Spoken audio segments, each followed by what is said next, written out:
Okay guys, continuing on to related rates problem number 4. So in this one, we have a police cruiser approaching an intersection when they hear a report of a car speeding along a cross street. The police car is 100 meters away from the intersection, traveling at 30 meters per second. The other car is 200 meters past the intersection, traveling at 27 meters per second. The roads are at right angles.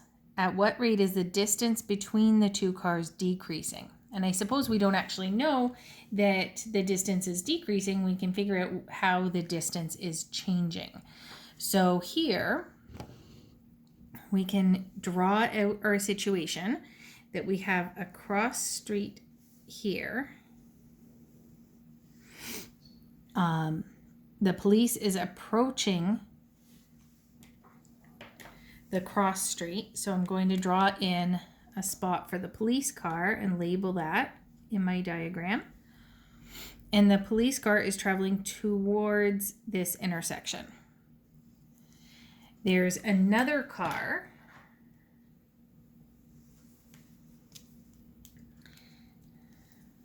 who is speeding, who is past the intersection, traveling away, because it says that this car is 200 meters past the intersection and traveling away.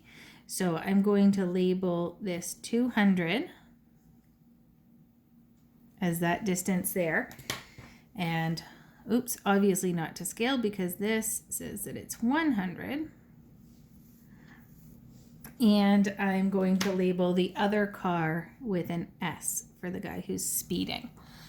So in this case, we again want to talk about how these things are related. And this is sort of looking a little bit similar to the very first question with the ladder, except that if both of these are changing, the distance between them, like where the ladder would have been in that number 1, it's not going to be staying constant here. So I'm going to draw that in, and we'll talk about how that distance, how that distance between the two is changing. So we've got this distance here. I'll turn that smudgy line into an arrow, and how that distance is changing. So we can list out our variables. So we have a P equals for the police car, an S equals for the speeding car, and now we have a D equals for the total distance. We know at this point the police is distance here is 100.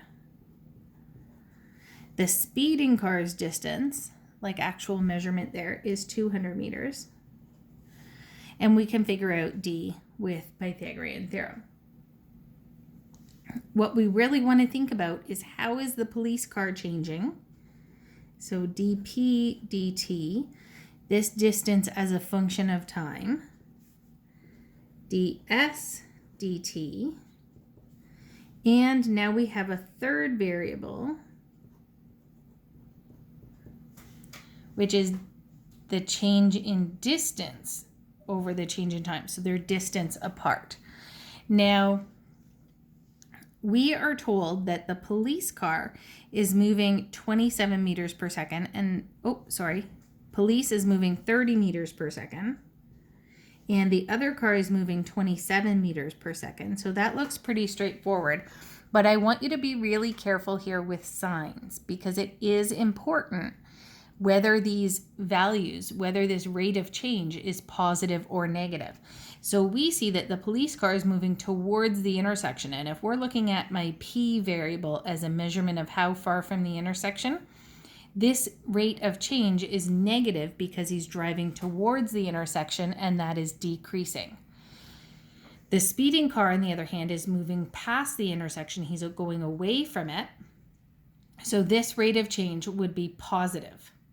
And this, the distance between them, how is that decreasing? That is what I'm looking for as my variable. So the very last thing I have to find is the distance between them. And we can totally Pythagorean theorem that.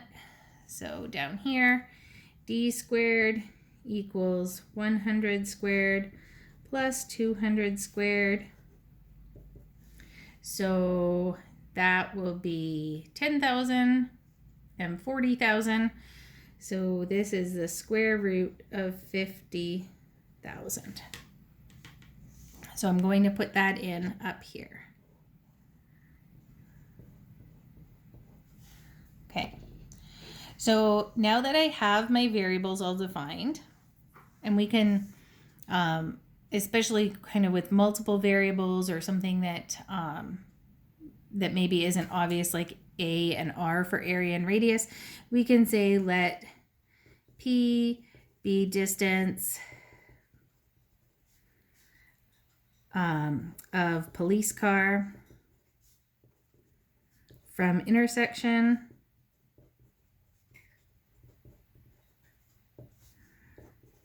Let S be distance of speeding car from intersection. And let, D be distance between two cars.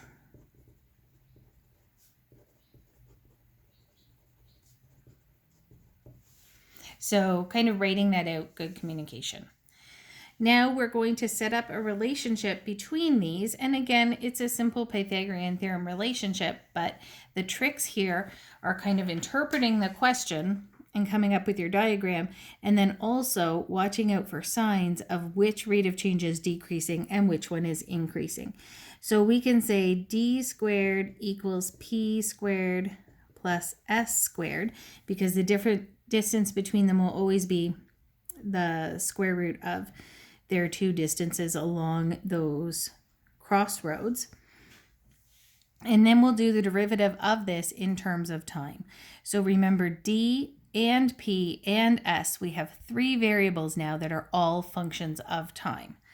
So this derivative of d squared is 2d, but if d is not just a straight variable, it's a function, we multiply by dd dt. And same thing for p and s. So this is 2 times p times the derivative of the function p at t. And then plus 2s times the derivative of s in terms of time. Now again, just like all the other ones, we're going to take the values that we know from up above, put them in, and we're solving for that one last value.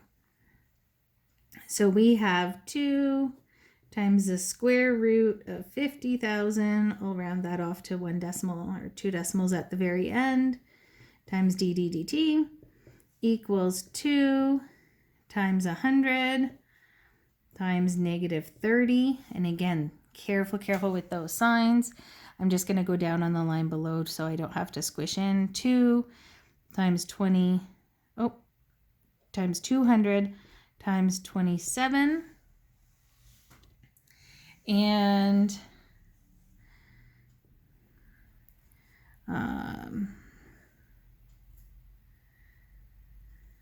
I'm just going to kind of save some space here.